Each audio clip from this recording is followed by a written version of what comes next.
We stand for our own. The words hit heavier than the smell of motor oil and leather as 200 bikers packed every booth, every stool, every crack of Parker's diner. Just a day earlier, Lisa Parker had made a choice. One small moment of courage that was about to shake an entire town. 24 hours before, the diner barely breathed.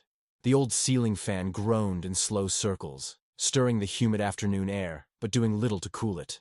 Lisa wiped down the cracked counter for the 4th time, her brown hands raw from hours of scrubbing. In her purse, the final notice for the electric bill pressed against her wallet like a ticking bomb. Just a few more months, she whispered, pushing a curl back from her damp forehead. It was a lie she had whispered every day since her father's stroke yanked her back from a nursing career in the city to run a diner clinging to survival. Milfield's main street outside sagged under closed signs and abandoned dreams. 3 stores shuttered this year alone. Lisa wondered, not for the first time, if Parker's would soon be next. The front door chimed, a frail, cheerful sound in a weary place. Lisa looked up, her chest tightened. A giant of a man filled the doorway. The cracked leather of his vest dusted with 1,000 miles of road. A wild silver beard cloaked his jaw, and faded tattoos climbed his arms like ancient maps of old wars. But it was the insignia on his chest that drained the room. The skull and wings of the Hells Angels. Mrs. Patterson stiffened and muttered under her breath. The Simmons brothers froze, mid-bite. Even the radio cut into static. The biker moved with slow, careful steps, boots thudding against the linoleum like warnings. He chose the furthest stool, alone, as if used to being unwanted. Lisa heard her father's words inside her chest. Money don't care where it comes from. Neither should you. Gripping a plastic menu, Lisa drew a steadying breath and walked toward him. Jenny, the other waitress, had vanished into the back without a word. "Welcome to Parker's," Lisa said evenly, voice soft but firm. "Today's special is meatloaf, made fresh." The biker lifted his gaze, and Lisa faltered inside. His pale blue eyes were cracked with exhaustion, sadness swimming behind them like ghosts trapped too long. Everything about him, the leather, the scars, the size, warned people to stay away. But his eyes told another story. "Coffee," he said quietly, voice almost too soft for a man that large. "Strong. Whatever's quickest. Been riding since before dawn." Lisa filled a chipped mug with the steaming brew, her hands steady. She noticed his hands then. Huge, battered things. Knuckles raw, trembling slightly as he reached for the cup. Fists that had seen fights. Hands now barely steady enough to hold warmth. Lisa placed the mug in front of him like she was offering a lifeline. She didn't know his past. She didn't know his battles. But in that moment, she made a decision. In a town that judged by patches and whispered lies, she would offer something else. Respect.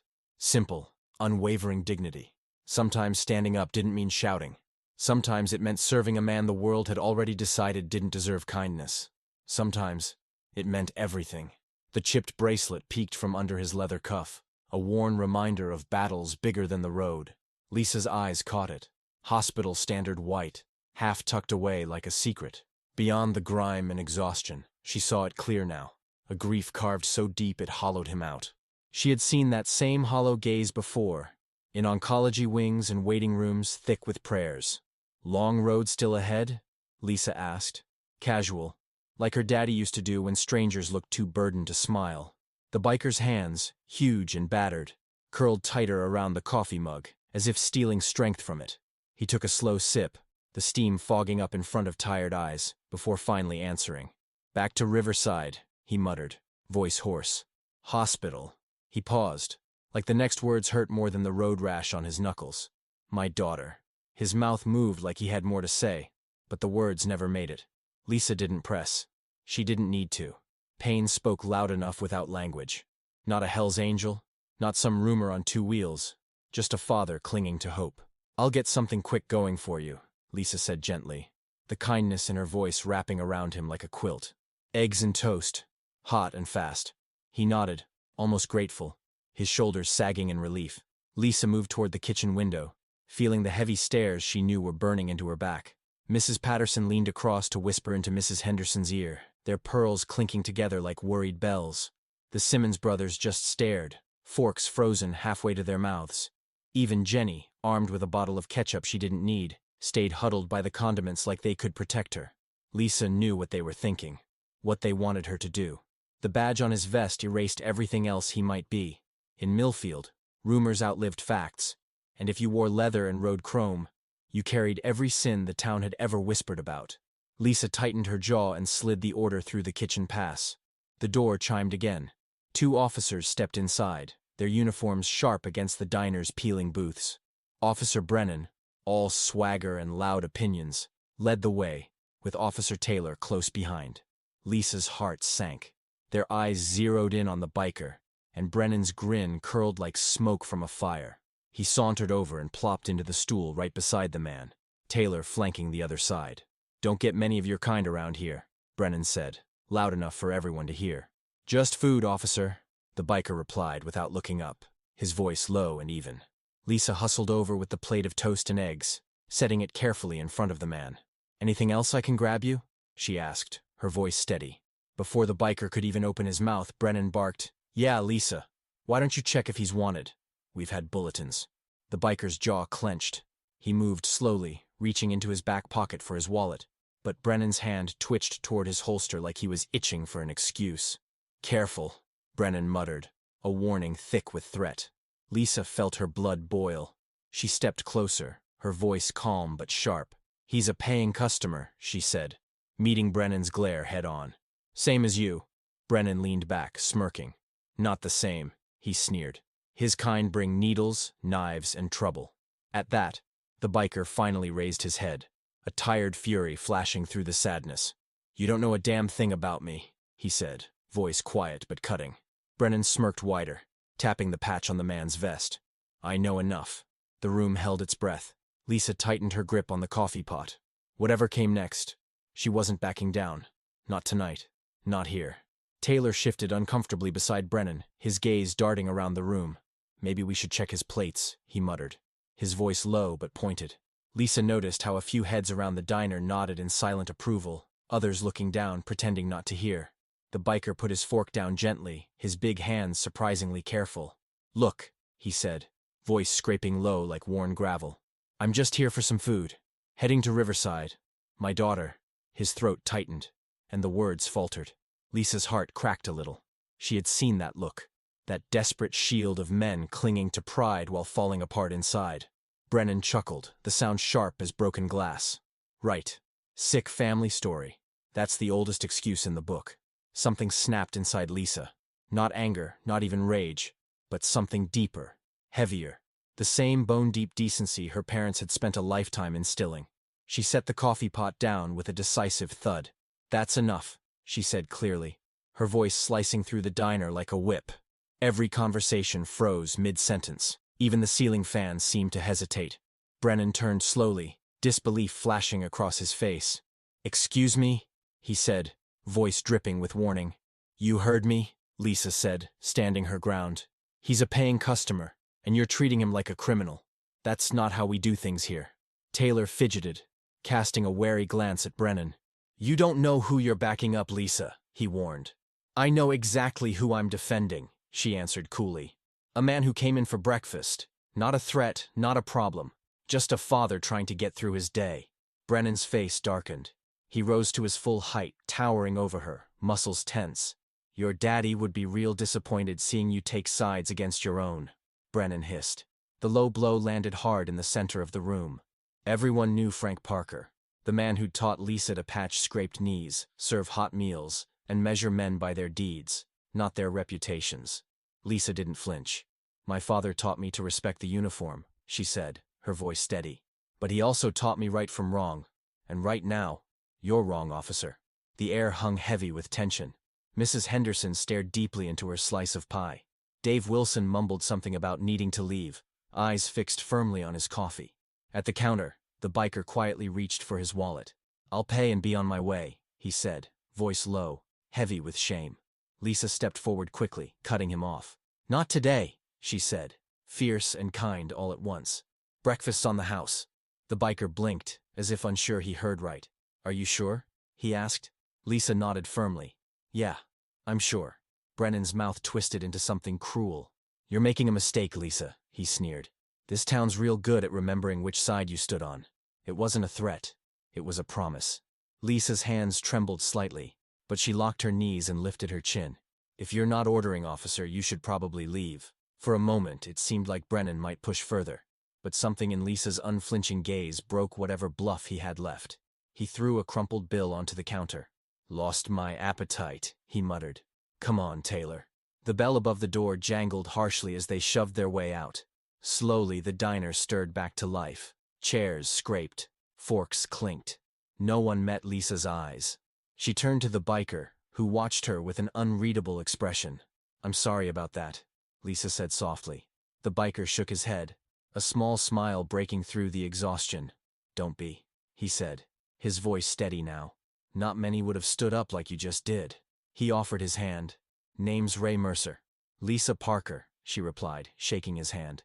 He finished his meal quickly after that, folding a crisp $20 under his coffee cup despite her protests. "For your dad," Ray said simply, before stepping out into the morning light. Lisa watched him go, feeling the room shift around her. Some stares cold, some curious, some maybe even grateful. But she didn't care. She knew which side of right she was standing on, and she wasn't moving. By the time Lisa locked up that night, the gossip had spread like gasoline on dry brush. Sitting at her father's bedside in the Milfield Care Center, she spoke softly, unsure if he could hear her. "I don't know if I made the right choice today, Dad," she whispered, brushing his hand lightly with her fingers. His eyes fluttered open for a moment. Filled with a quiet pride she prayed wasn't just her imagination. The next morning, Lisa arrived early, as always, but something immediately felt wrong. A paper sign was taped across the diner's door, flapping in the breeze. "Closed. No biker lovers in Milfield." The message scrawled underneath in angry red marker. Lisa ripped the sign down, her hands trembling, cheeks burning with fury. Inside, everything looked normal, but it didn't feel normal. The diner, usually humming even at this hour, sat in tense silence. The breakfast crowd was thin, thinner than she'd ever seen. A few loyal regulars trickled in, eyes darting toward her. Conversations hushed. Old Mrs. Henderson came in for her tuna sandwich, patting Lisa's hand gently. "Don't fret, dear," she murmured, squeezing Lisa's fingers. "Small towns are quick to anger, and quicker to forget sometimes." Dave Wilson and his wife made a point of sitting right by the window, their body language loud and defiant. "Hell with 'em all," Dave said loudly, slamming his coffee mug down. "Best pancakes in town ain't changed a bit." Lisa smiled, grateful, but her heart was heavy. Goodwill couldn't pay the rent. By noon she'd done the math. Another week like this, and Parker's Diner would be another boarded-up memory. Around 2 o'clock, with the place empty and sunlight slanting tired across the booths, Lisa leaned against the counter. Tears threatened, but she bit them back hard. This diner wasn't just wood and vinyl. It was birthdays and anniversaries. It was her childhood in every cracked tile and wobbly table leg. It was her father's dream, and it was slipping through her fingers. The bell above the door jingled. Lisa wiped at her eyes quickly, putting on the service smile she wore like armor. 2 people stood there, a man in his 50s, jeans and a weathered leather jacket pinned with a small Hells Angels emblem, and a woman with kind gray eyes and a braid that hung neatly down her back. "Lisa Parker?" the man asked. She nodded, cautious. "I'm Thomas Mercer," he said, extending a hand, his grip firm and warm. "This is my wife, Sarah." Lisa shook their hands, confusion plain on her face. Thomas offered a small smile. "Rye told us what you did for him yesterday," he said. "He would have come himself, but he's still at Riverside. With Jessie, his daughter," Sarah added gently. Lisa's chest tightened. "How is she?" Thomas's face grew grim. "Not good. Stage 4. They're trying a last-ditch treatment, but it's not looking great." Lisa swallowed the lump rising in her throat. "I'm so sorry," she said. Sarah stepped closer, her voice soft but steady. "He said you were kind when everyone else turned their backs. He said you stood up to the cops like you'd been doing it all your life." Lisa ducked her head, embarrassed. "I just did what anyone would do," she muttered. Thomas shook his head firmly. "No," he said. "Most would have turned away, pretended not to see. You stood your ground. And from the looks of this place," he glanced around at the empty booths, the echoing loneliness, "you're paying for it." Lisa's throat closed tight. There wasn't anything left to say. Lisa barely registered Sarah's words before the rumble hit her ears. Not one or two engines, but an ocean of them. The low growl of motorcycles filled the air, vibrating the diner windows. Lisa moved to the window, heart hammering, just in time to see them flood into Milfield's quiet main street. First a dozen, then dozens more. They came from every direction, chrome flashing in the sun, leather jackets glinting with patches. They packed the parking lot, lined up along the curb, spilled into the vacant lot next door. Men and women, young and old, united under a banner that most townsfolk would have crossed the street to avoid. Lisa's hands trembled on the windowsill. What is this?" she breathed. Thomas grinned, stepping beside her. "Rye made a few calls last night," he said, pride warming his voice. He told his brothers and sisters about a diner owner who showed respect when no one else would. Sarah added softly, "Word spreads fast in our family." Lisa stared in awe. There had to be over 200 of them. 217, Sarah said with a wink, as if reading her mind. As if on cue, the bell over the door jingled, and the first wave entered. They came with quiet reverence, removing helmets, wiping road dust from their jackets, nodding politely as they filled every table, every booth, every available inch of space. Some stood against the walls, plates balanced in hand, content just to be there. Lisa stood frozen behind the counter, overwhelmed by the surge of humanity, the warmth that radiated from these rough exteriors. A mountain of a man with a snow-white beard and a smile like a sunrise approached her. "You must be Lisa," he said, voice gravelly but kind. "I'm Marcus, Riverside chapter president. Rye's family." He extended a hand the size of a dinner plate. Lisa shook it automatically. "I hope you don't mind us dropping in," he added with a chuckle. Lisa shook her head, still speechless. I don't have enough food," she confessed, panic rising. Marcus laughed, a deep belly laugh that filled the diner. "Already handled. Sarah called your suppliers this morning. Trucks rolling up with enough to feed an army, should be here any minute." "And the bill?" Lisa asked, stunned. Marcus just winked. "Consider it handled." Outside, the low rumble of fresh arrivals continued as more bikers poured into town. Across the street, small clusters of townspeople gathered, gawking at the spectacle. Lisa even caught sight of Officer Brennan lingering near his cruiser, arms crossed, face unreadable. Inside, her diner came alive in a way it hadn't in years. The bikers ordered simple: coffee, burgers, pies, whatever she could serve fast. They paid in cash, and every tip jar overflowed with crumpled 20s and 50s. Lisa wiped her hands on her apron, her throat tight with emotion. "I don't understand," she said to Marcus when he circled back to check on her. "You did all this? For me?"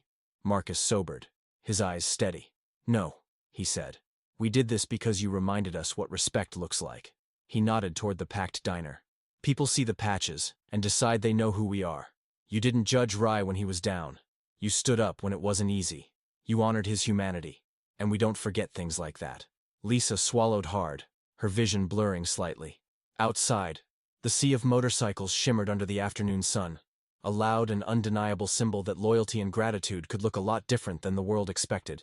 The bell above Parker's diner jingled one last time that evening, and Lisa leaned her head against the doorframe, breathing in the crisp night air. The street outside was quiet again, but it wasn't the same fearful silence she'd woken up to. It was peaceful, hopeful. The town had changed today. Maybe Lisa had too. She slid the heavy bolt across the door and turned the closed sign with a small smile. The register drawer was stuffed with cash, more than she'd seen in 2 weeks combined. But it wasn't the money that filled her chest with warmth. It was the laughter that had echoed across the diner.